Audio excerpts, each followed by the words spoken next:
Malik a 24 ans. Il vient de passer un entretien d'embauche. Il est compétent, motivé, diplômé. Mais en sortant, il sent un malaise. La recruteuse l'a regardé de haut en bas avant même qu'il ouvre la bouche. Et il se dit, si j'avais porté autre chose, est-ce que ça se serait passé pareil? Cette scène, elle est réelle. Et si tu viens des quartiers populaires, si tu es d'origine africaine ou antillaise, tu sais exactement de quoi je parle. Parce que souvent, avant même qu'on t'écoute, on t'a déjà jugé. Et la vérité, c'est que ton apparence, la façon dont tu t'habilles, dont tu marches, dont tu te présentes, parle avant toi. Aujourd'hui, on va parler de ça. Pourquoi la manière de s'habiller a un impact énorme sur la perception que les autres ont de toi? Pourquoi ce phénomène touche particulièrement les jeunes des quartiers populaires? Et surtout, comment reprendre le contrôle de ton image sans renier qui tu es? Bonjour et bienvenue sur cette nouvelle vidéo du Profil Noir.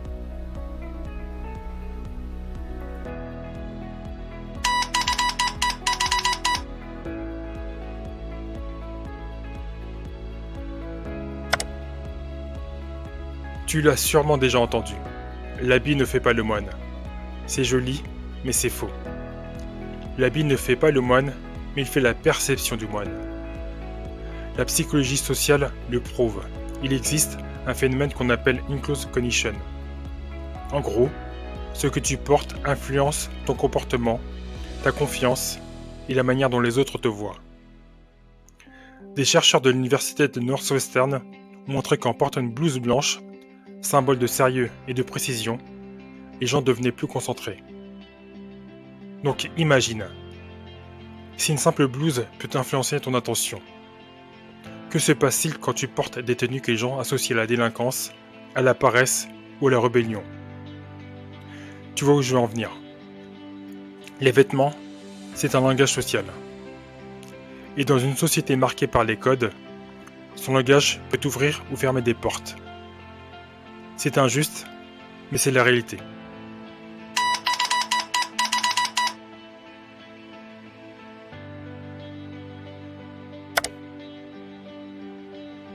On va pas se mentir, ce n'est pas la même chose d'être jugé avec un sweat à capuche dans le 16e arrondissement de Paris que dans une cité de Seine-Saint-Denis. Parce que derrière le vêtement, il y a tout un imaginaire. Et cet imaginaire, il est souvent nourri par les médias, les clips, les faits divers. Une étude américaine menée par Jennifer Eberhardt, professeure à Stanford, a montré que les personnes noires sont plus facilement associées à la criminalité. Rien qu'un visage, une coupe de cheveux ou un style vestimentaire peuvent activer ce biais dans l'esprit des gens. En Europe aussi, les chiffres sont parlants. Selon l'Agence européenne des droits fondamentaux, plus de 60% des personnes d'origine africaine déclarent avoir subi de la discrimination à cause de leur apparence. Alors, quand tu es jeune, noir ou basané, que tu viens d'un quartier populaire et que tu t'habilles comme tout le monde chez toi, le problème, c'est que tout le monde ne correspond pas à l'image que certains ont du sérieux, du travail ou de la réussite. Et donc, on te catalogue. Pas à cause de toi, mais à cause d'un système de représentation qui te dépasse. Mais attention, ça ne veut pas dire qu'il faut avoir honte. Ça veut dire qu'il faut être stratège.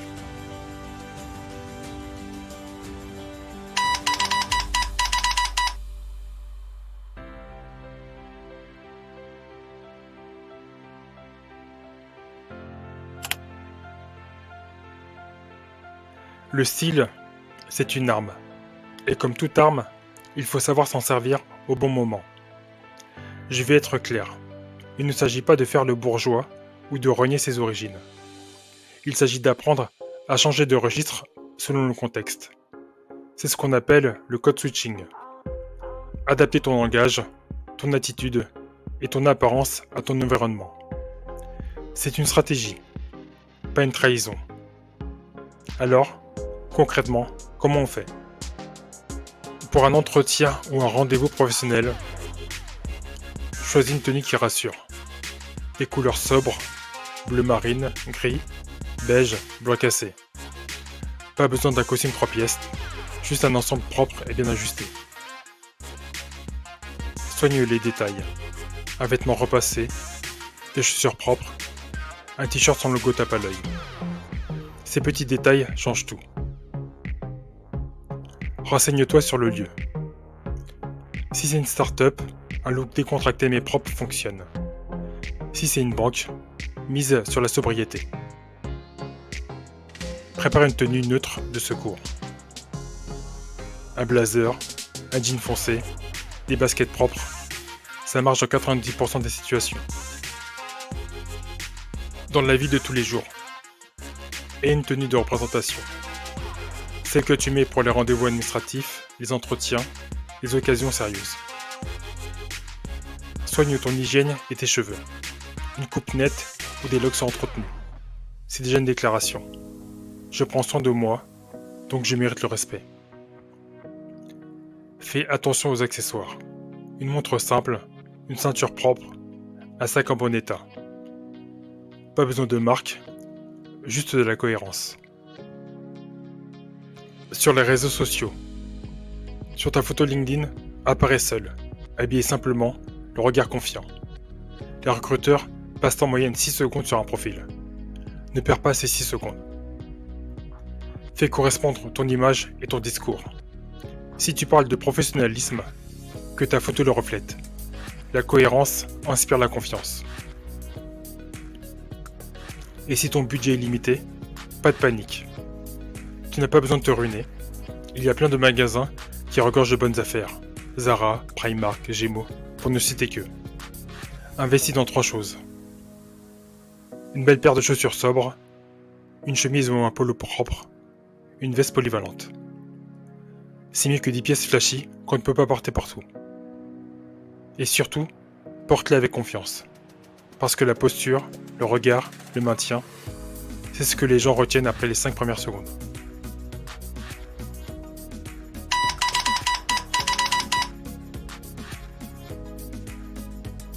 Je vais te dire la vérité.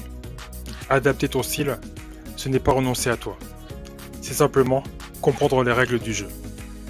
Quand tu veux t'imposer dans un monde qui n'a pas été pensé pour toi, tu dois d'abord entrer dans la pièce. Et parfois, pour entrer, il faut une clé. Ton apparence, c'est cette clé. Mais une fois à l'intérieur, à toi d'y mettre ta personnalité, ta culture, ton énergie. Le vrai objectif, ce n'est pas de ressembler à tout le monde. C'est de contrôler ton image pour qu'elle ne te contrôle plus. Tu sais, j'ai rencontré Bintou, 28 ans, originaire de Nez-sous-Bois. Elle m'a raconté qu'après une trentaine de refus à des candidatures, elle a juste changé 2 choses. Sa photo LinkedIn et sa tenue. Résultat, 3 entretiens en quelques semaines. Elle n'a pas changé de nom, elle n'a pas changé de parcours. Elle a juste compris que dans un monde d'apparence, le fond a besoin d'un bon emballage pour être entendu.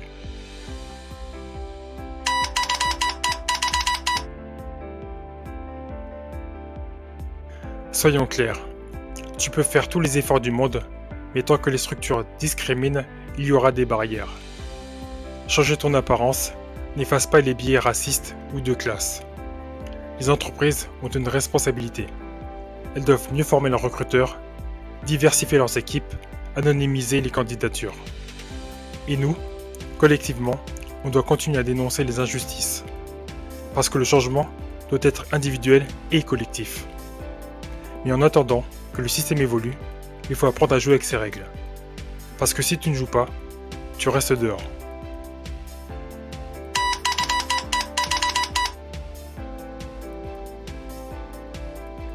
« 1. Prépare une tenue neutre et propre pour les rendez-vous importants. 2. Soigne ton image en ligne, photo, posture, cohérence. 3. Investis sur quelques basiques de qualité plutôt que sur la quantité. 4. Et surtout, parle avec assurance, parce que la confiance, c'est ton plus bel accessoire. Ton style, c'est ta première carte de visite.